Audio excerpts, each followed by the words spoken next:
Welcome to the Write, Publish, Market podcast. If you're an entrepreneur considering writing a book to serve your business, you're in the right place. Or maybe you've already decided. That's even better. I'm your host, Jody Brandon, book publishing partner for entrepreneurs and 20-year veteran of the book publishing industry. On the Write, Publish, Market podcast, in addition to learning from me, you'll meet entrepreneurs just like you and hear about their experiences as we explore all facets of writing, publishing, and marketing a book that will help your business grow in ways you might not even have dreamed of yet.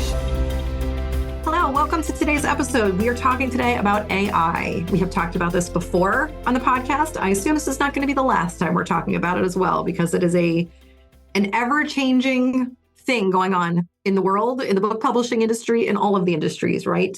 AI is here. It's transforming the industry pretty rapidly, I would say.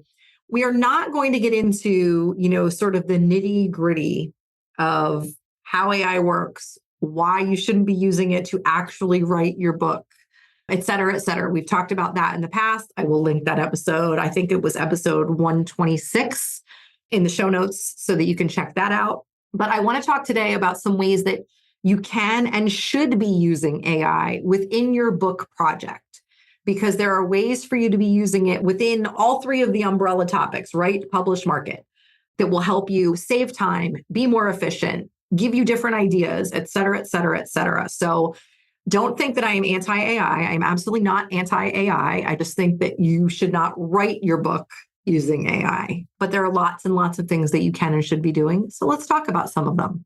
So let's start with that write piece. No, you should not be actually writing the book with AI, but you should be using it for research. You're making a point about X. Maybe it can find you a statistic to use or something someone else said about it or a study that was done about a particular thing. My caveat there is to please make sure that you're fact checking whatever it gives you, because as we all know, it's not always 100% accurate. You can use it for table of contents research. And what I mean by that is, what topics should you be including? What topics should you not be including?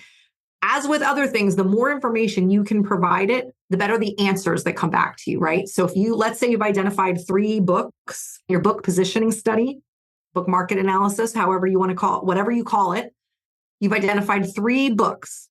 Upload those tables of contents. I'm writing a book about this. This is my audience. Here are 3 books that I found. Here are the tables of contents. What topics should I be including in my table of contents? Maybe it's going to give you something new that you didn't think of. Maybe it's going to give you an order of talking about things that you hadn't thought of, et cetera, et cetera. And so another way to use that book positioning study to really benefit and make your book the best that it can be. So those are some pieces that you can use for the writing phase. Hey, business owner, if you've listened to this podcast for a while now, you know how important I think a writing routine is, preferably one that's in place before you begin that book writing, though it's never too late. So if you'd like some guidance in developing one, I've created the Ready, Set, Write Challenge for you to help you figure out where, when, and how you're the most productive writer. That's going to make your book writing so much more efficient. Check out jodybrandoneditorial.com/ready, set, write. Now back to the show. Okay. In the publishing phase, lots going on here. You can absolutely use AI with self-editing. I'm using this word too often. Give me another way to say this. Word usage, things like that. All of those types of things can be done using AI. You can use it to rephrase text that's maybe like a little bit clunky. You will find that text by reading it out loud. Sometimes when we read it on the paper or on the computer screen, it doesn't sound clunky. But when you read something out loud and you find yourself, sort of maybe tripping over a word or stumbling over, a particular sentence, something like that, you realize, oh, I need to rephrase that. You can use AI for things like that. You can use it to remove jargon, which is fantastic for a lot of people in, very specific industries. Sometimes you find yourself using jargon and you don't even realize you're doing it because it's part of your world, but it might not be part of your reader's world if you are writing maybe to like a beginner type audience. So again, the more information you can provide, the better the results that are going to spit out for you. The marketing phase. Oh, the marketing phase. Sales copy, ad copy, social media caption ideas, social media planner, calendar, interview questions or topics to be included in an interview that you can then use in, a media kit, something like that. I would caution against, having it do a pitch to maybe you're going to do a podcast tour, something like that. A pitch letter for podcast hosts, maybe that's a starting point. But those, I can tell you as a podcast host, those are crystal clear when they come in, if they are AI, if they are AI generated. And that's not what you're looking to do, right? So keep that in mind. But there are lots and lots of ways to use, in your marketing copy, the book blurb for the back of the book, if you're not hiring someone to do that. We talked in the writing phase about your author bio for the back of the book, back cover copy, all of that kind of stuff. Book description.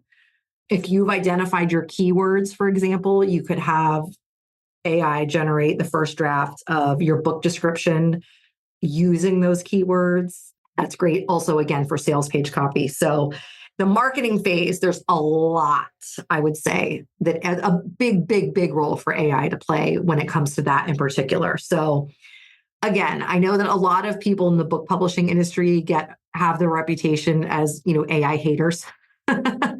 We're not AI haters. Well, I don't want to speak for anyone else. I'm not an AI hater. I mean, I use spell check, I use Grammarly, I use all the things, but for actually generating, my writing, I do that myself, but I definitely use AI in all of the phases. So there is a place for it. You just have to be mindful. Again, things change so rapidly.